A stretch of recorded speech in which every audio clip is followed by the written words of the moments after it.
Welsh Family. Listening to a Welsh family on the train. It is an hour before lunchtime.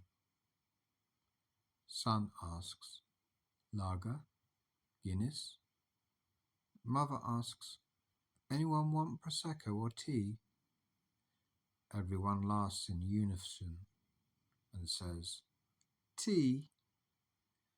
Father says, I think I will start with campo for breakfast and maybe Guinness later. Daughter says, prosecco please. Son jokes, there you go, you alcoholic. Father rebukes, I'm not that. How dare you? I'm an alcoholist. None of the boys at the social club ever called me an alcoholic.